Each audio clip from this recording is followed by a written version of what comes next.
Hi there, my name is Ron Rogers, and this video is titled One Chase Mission, Two Engine Flameouts. Mine, not the test aircraft.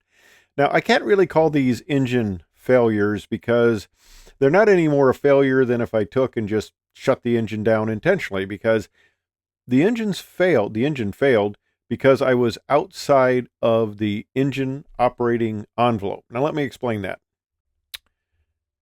I was assigned to a test mission. It was a C5 being refueled, and the test mission was they wanted to simulate heavyweight refueling without actually being full of fuel, heavyweight, because they were having some wing structural issues at the time. Now, you purists will note that this is a 767 that we were using.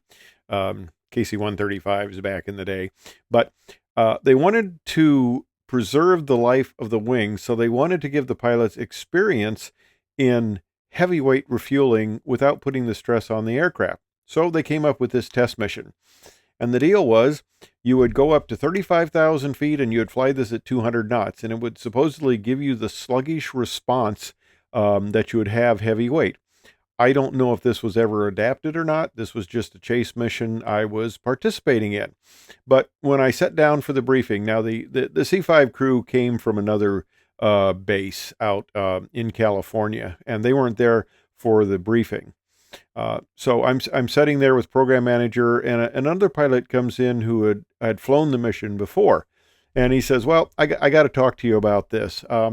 First of all, 35,000 feet, 200 knots in the 38, that's not a good speed." He says, "What you're going to have to do is you're going to have to approach it at normal climb speed, like 300 knots or so, and then you're going to have to plan to loft yourself up in position so you hit 200 knots at 35,000 feet, and you're in position to chase it." It was kind of interesting.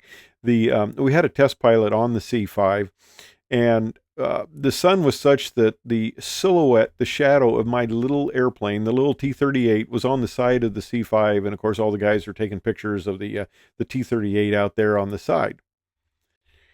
But here's the problem: when you're at that altitude and that airspeed, you're outside of the engine envelope. That little red arrow points to approximately the position I was in, and that's outside the engine envelope. Well, the engine's not supposed to run there if you're outside of the engine envelope.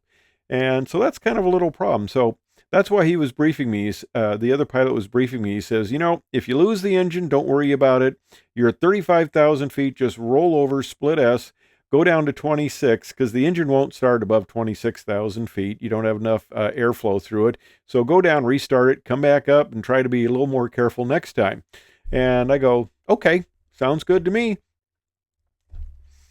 So here I go. I take off. I climb on up. I get up into position, and I'm sitting there, and we're doing a few little turns to stay in the area. And of course, I'm trying to maintain my position. And at 200 knots, 35,000 feet, that's not too easy. So first time I take, and I'm trying to be real careful, and I just slightly move the throttles because I'm getting ahead, and pop, the left engine quits. And I go, oh boy, just like he said.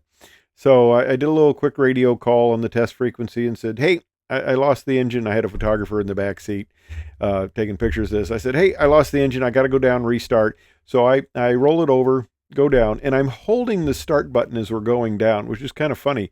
And it was like the engine had a switch in the altimeter, because when I hit 26,000 feet on the way down, the engine started up. And it was just amazing.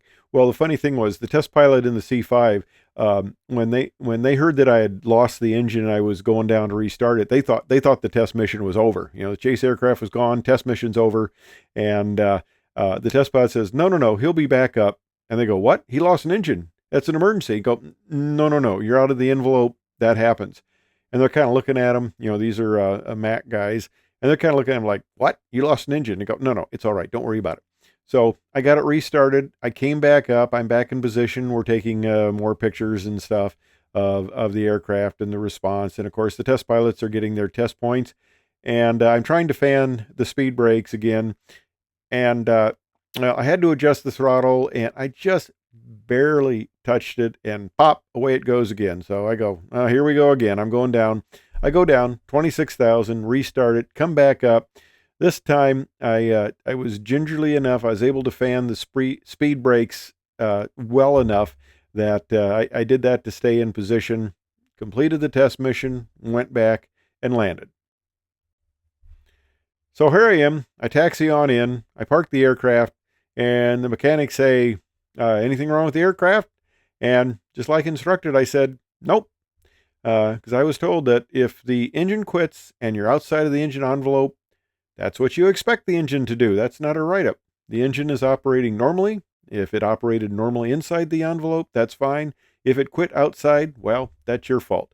It seems strange not to write up having the engine quit twice on me during a flight, but that's what they said to do. Anyway, thanks for watching.